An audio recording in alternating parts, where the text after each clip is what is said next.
Hola, my name is Irene and welcome back to my channel.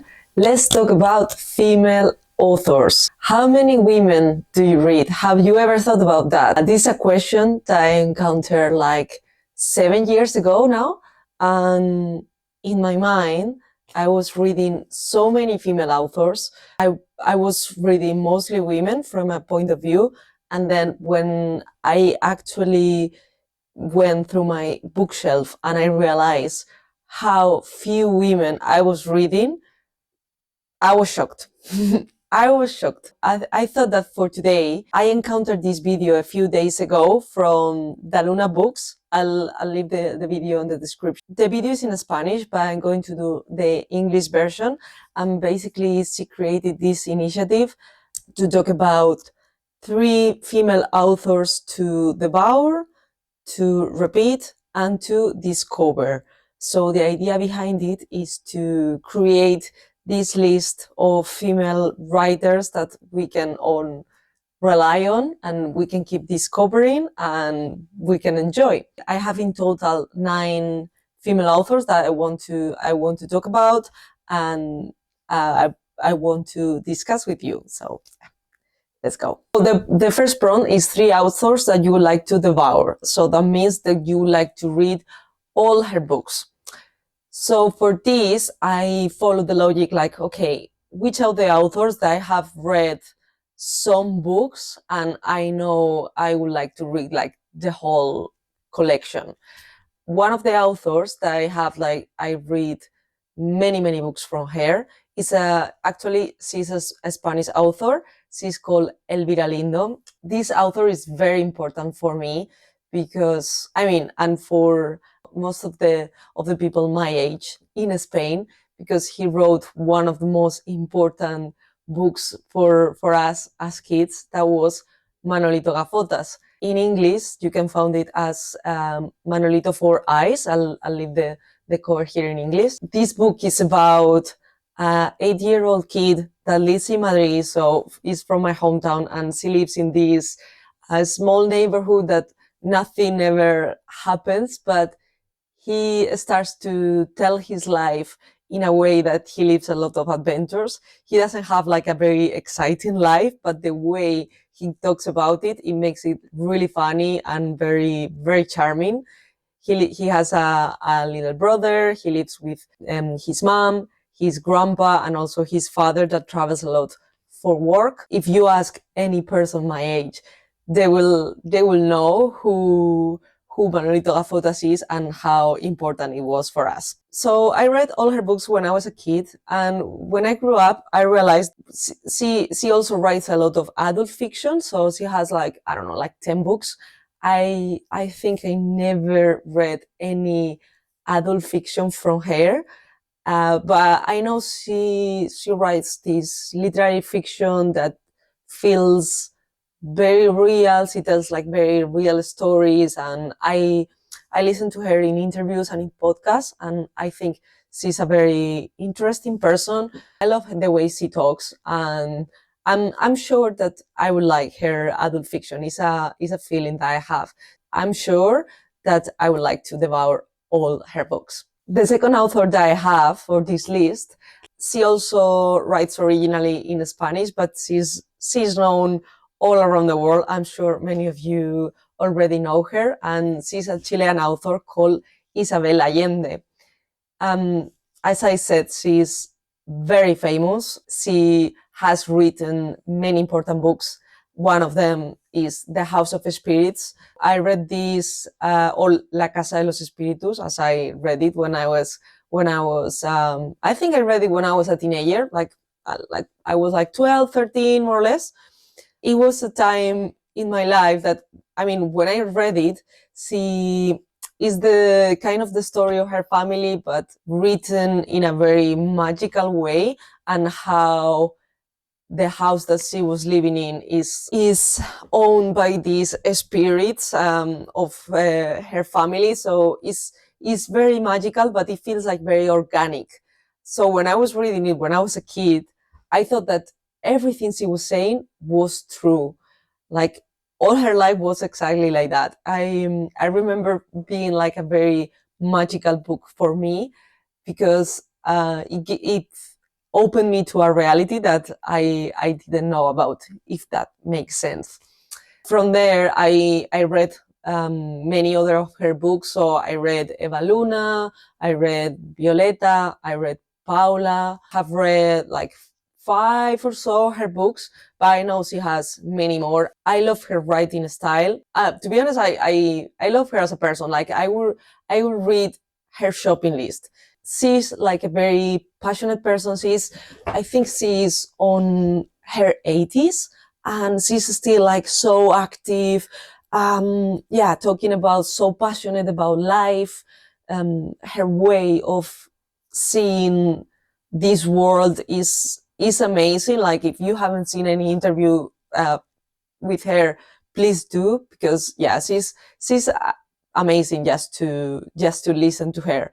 She writes originally in Spanish, but many of her interviews are in English. So yeah, you can check her out. She's great. So I know any book from her, even if some of them I will like them more than others, I will enjoy. And the third author that I have for this list is Gillian Flynn. So totally different. She's a thriller author. I used to love thrillers. I don't read that many thrillers anymore.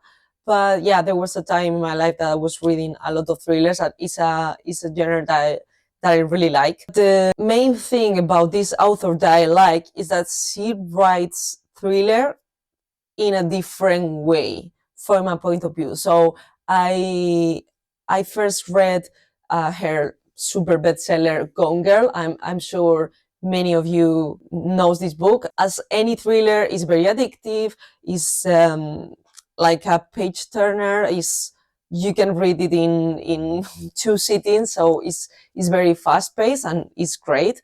But even the plot twist and the topics that she was talking in the book, I felt them like very different from a regular thriller. But then the book that made me captivated was another one that is called Sharp Objects. So I read this after Gone Girl, but I love this book even more than Gone Girl. Sharp Objects is about a woman that has to come home and face all the demons she had from her childhood, the difficult relationship that he has with her mother, and all the things that are behind that. So it's a very different thriller that reads like literary fiction. I would say it doesn't read like a thriller. So it's very deep, very profound, and it makes you think a lot. So that was my main point to really enjoy this book. Is amazing. You should read it. So I know she has another novel that is called Dark Places. I haven't read it, so it's the one that I have left. And she also has a short story called The Grown Up. And yeah, I enjoy that, but not as much as the other two. But I know every time she's going to publish a book, I'm be willing to read it. She's a great writer. So the second prompt is 3 authors to repeat. So the idea behind this is 3 authors that maybe you have read one of her books and you would like to keep reading them again. And in this list, the first author that I have is Roxane Gay. The only book that I read from her is Hunger. This book is kind of a memoir about her life and her experience with an eating disorder, and being a woman, a Black woman with obesity. It was a very deep book that I was very touched by it, and I really enjoyed it. It was a hard book to read, like very graphic sometimes. So yeah, you have to be like in the right space of mind to read that. But overall, I really enjoyed. So I know she also talks about feminism a lot, and she touches in Hunger, but she has other books more related to that, I guess. So she has also Bad Feminist and Difficult Women. So yeah, these are 2 books that I would like to read and pick it up at some point. Yeah, overall, she's an author that I would really like to read again. The second author that I have also is, I guess, is known by everyone, and is Margaret Atwood. I think she's an incredible woman overall. Like as an author, she's great, but also, yeah, the good thing, what makes me excited about most of these authors is that I not only enjoy her books and her writing style, but I also enjoy listening to them, like talking in interviews. And this is the great thing about nowadays, that you can also follow an author online and be more aware of their thoughts and everything. You couldn't do that like 100 years ago, nor in the same way, I guess. So yeah, Margaret Atwood, she's the author of The Handmaid's Tale. So this incredible dystopian book that I'm sure everybody knows about, is one of my favorite dystopian stories. The world she created there and the culture is also in our culture already. And if you listen to her talking about this book, she says like how scary and how real it feels nowadays, like in some sense. And The Handmaid's Tale universe really exists, and that's what is most scary for a dystopian book, I guess. I also have pending the second one, so this is called the Testaments, and is the second part of The Handmaid's Tale. Look at the back cover, beautiful. I still have this book pending.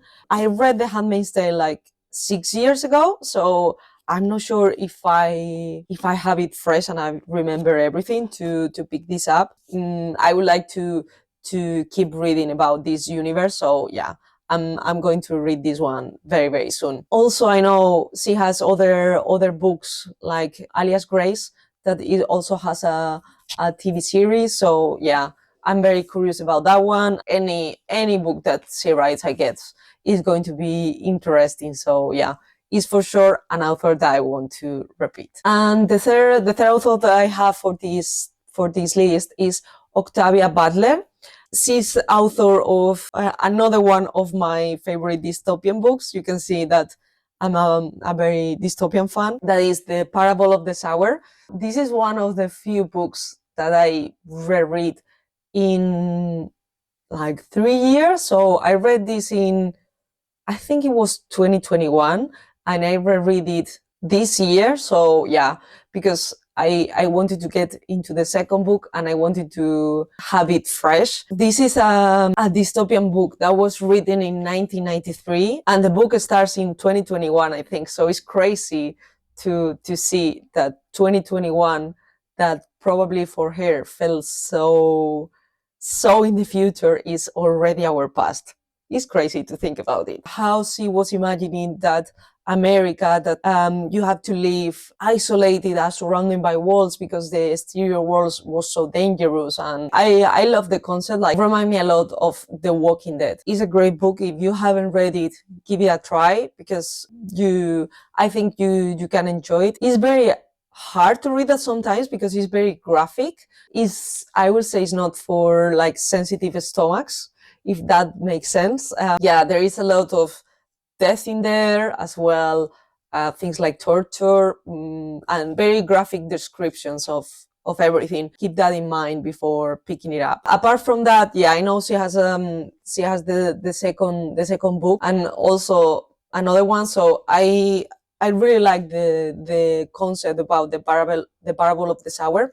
So I'm very curious to keep reading her and see what else she had on her mind. And the last bit is 3 authors to discover. So yeah, these are authors that I wanted to read for so long, and for whatever reason I haven't done it yet. So yeah, I have 3 authors here that I have 3 books from them. This is the excuse to be like, okay, now I need to read them. So the first one is Elizabeth Gilbert. Elizabeth Gilbert is the author of Eat, Pray, Love. I haven't read this book, but I watched the movie. I'm sure many of you watched the movie. So this is the story of a woman that gets a divorce and she needs like a change of life. So she goes to Italy first to enjoy food and enjoy life, make friends, and then she goes to Bali to find herself, basically. I think I read like it's based on the author's life, I think, if I'm not wrong. I know it's a book that I'm going to enjoy for sure because I love the movie, but I want to see like how different or similar the book is from the movie. So yeah, this is a book that I want to read for sure. She has another one about creativity that is called Big Magic. I haven't heard much about that book. When you search for like best creativity books, things like that, it always comes up in this kind of list. I'm curious about that one too. So it's one that I would like to read as well. The second author that I have, and I hope I'm going to pronounce the name properly, is Hania Janahihara. If you don't know her, she's the author of the so-called the saddest book on earth, that is A Little Life, 700 pages book that is called the saddest book ever, and the book that will make you cry, and so many things. I want to see like what's everybody talking about, like if it's really that sad. Like I'm not a very big crier when it comes to books. Like I can cry with movies, but with books not that much. So I would like to see if I can enjoy it being that sad or if it's that good, because there are very mixed opinions about it. So I don't know. I think I would like to join the conversation and see what I think for myself. But this is not the book that I wanted to talk about. The book that I have here is The People in the Trees, by the same author. So this is a totally different story. I only know that it's about a doctor that goes to an expedition of these people that live on the trees, that is kind of a lost tribe. And he goes there exploring, and I don't know anything else. As I really like traveling and exploring new places, I think I will really enjoy this book. It's also like thinner than A Little Life, so probably I will read this one first. But I'm very surprised like how different two stories can be from the same author, because at least from like at first glance, it doesn't look similar. They don't look similar at all. And the last author that I have, well, probably many of you know her already, but I haven't read it yet, and I think it's a crime, honestly, because I heard she's so good, but I heard so many things about her. I'm afraid I'm going to be disappointed because my expectations are really high. And the author is Toni Morrison. The book that I have at home from her is Beloved. I know she writes like very important stories, like very raw, very real, and I heard like all her books are great, like The Bluest Eye, Sula, also Beloved. I'm very excited to discover her and read her from the first time. If you haven't heard about this book, I only know, and because it's in the synopsis, so it's not a spoiler. This is a woman that she's a slave, and I think like in order to free herself and to find a better life, she makes a very tough decision, that is ending her baby's life. The book is about how she deals with the grief and the guilt that comes with it, and I don't know anything else. It's going to be interesting. It's going to be quite a ride, I think. I heard so many good things about this author that I know I have to read this for sure. And this was the video. I hope I could discover you a couple of new authors or new books that you haven't heard of. Let me know which ones would be the authors that you will devour, repeat, or discover. And let's keep expanding this list, and let's keep reading women, because it's important to give visibility to them and to keep reading there. Nowadays, I mostly read female authors. It's something that I organically change, and it's true that now I mostly pick up stories written by women. and I loved it, honestly. And I'm always happy to find new recommendations and new authors to discover. So I hope you enjoy the video for today, and I will see you very soon. Ciao!